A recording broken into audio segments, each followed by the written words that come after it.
বেলেগ প্ৰাইভেটতকৈ আমাৰ ৰিগত কৰা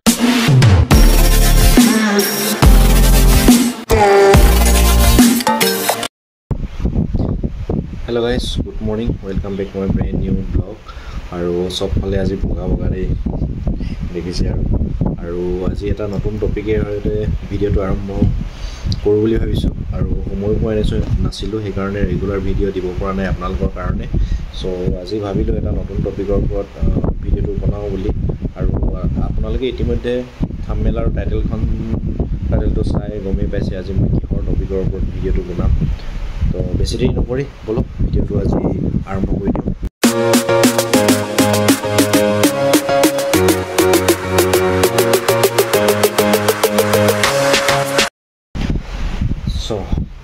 সকলোৰে মনত প্ৰশ্ন উদয় হয় আৰু প্ৰশ্ন উদয় হ'বলগীয়া কথাই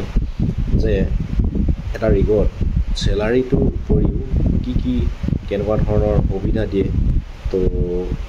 এই সুবিধাখিনিৰ ওপৰত ভিডিঅ'টো বনাম আজি মানে চেলাৰীটোতো চবতে কাম কৰিলেতো সকলো প্ৰাইভেট হওক বা চৰকাৰীয়ে হওক চেলাৰীটো দিয়ে তাৰ উপৰিও কি কেনেকুৱা ধৰণৰ সুবিধা দিয়ে সেইখিনি ক'বলৈ চেষ্টা কৰিম আজি ভিডিঅ'টো যিসকলে নাজানে তো তেওঁলোকৰ বাবেহে মোৰ ভিডিঅ'খিনি বা মোৰ চেনেলটো জনাসকলক কি বুলি ক'ম জনাসকলেতো ক'বলগীয়া একো নাই তো সেইটোৱে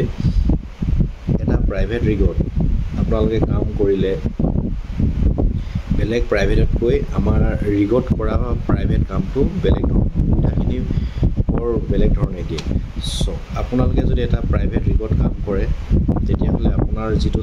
চেলাৰী দিয়ে বা দৰমহা দিয়ে বা পইচা দিয়ে তো সেইখিনি আপোনাৰ পকেটত গোটাকৈ থাকি যায় একেবাৰে গোটাকৈ এইকাৰণে থাকি যায় না আপুনি খোৱাৰ কাৰণে খৰচ কৰিব লাগিব আপুনি যদি কিবা বেলেগ বস্তু খায় কিবা বেলেগ খৰচ কৰে ড্ৰিংকছ কৰে কিবা সেইখিনি নিজৰ খৰচা কিন্তু যদি আপোনাৰ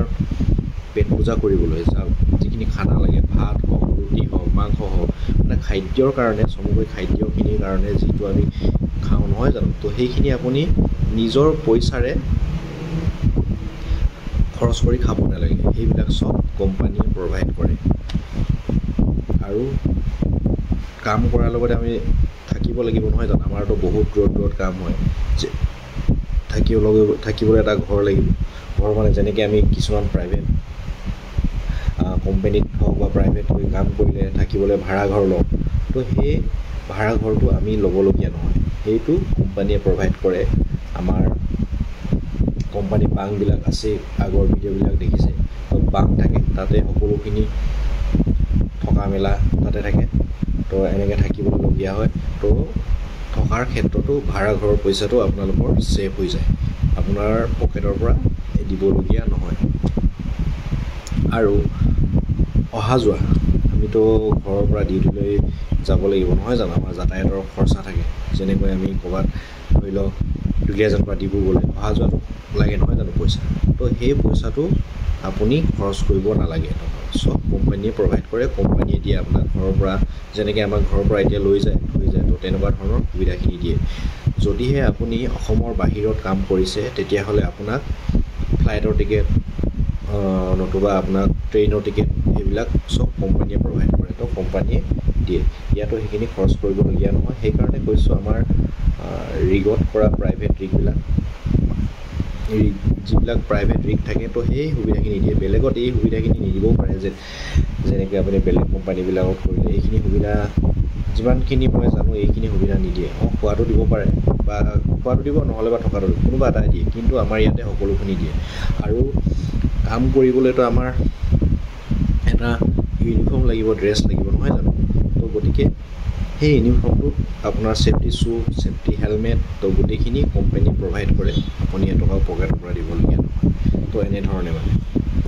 পকেটৰ পৰা দিবলগীয়া নহয় সকলোখিনি সুবিধা দিয়ে সেইকাৰণে কৈছোঁ আপোনাৰ যিটো চেলাৰী দিয়ে 10,000 পাওক 20,000 পাওক 30,000 1 লাখ টকা গোটেইখিনি পকেটত সোমাই থাকে আপোনাৰ খৰচা নহয় কিন্তু ইয়াত এটা কথা যে আপোনাক চব ফ্ৰীকৈ যে কোম্পানীয়ে বা অইল ইণ্ডিয়া দিয়ে এনেকুৱা নহয় আপোনাৰ নামত সেই টকাটো আহে সেই টকাটো অহাৰ বাবদহে আপুনি গোটেইখিনি সুবিধাখিনি পায় তো তেনেকুৱা ধৰণৰ আপোনাৰ পৰা এটা মিনিমাম এমাউণ্ট আহে, তাৰ পৰা কাটি কুটি এটা চেলাৰী দিয়ে, চেলাৰীটো গোটাকৈ থাকি যায় আৰু সেইখিনি সুবিধা কোম্পানীয়ে প্ৰভাইড কৰে। জাষ্ট আপুনি কাম কৰিব লাগে। তাত আপোনাৰ লণ্ড্ৰীও আছে, মানে কাপোৰ ধোৱা মেলা, আমিতো কাম কৰিলে কাপোৰবিলাক লেতেৰা হয় নহয় জানো, তো সেইখিনি সুবিধাও কোম্পানীয়ে কৰি থৈছে। আপুনি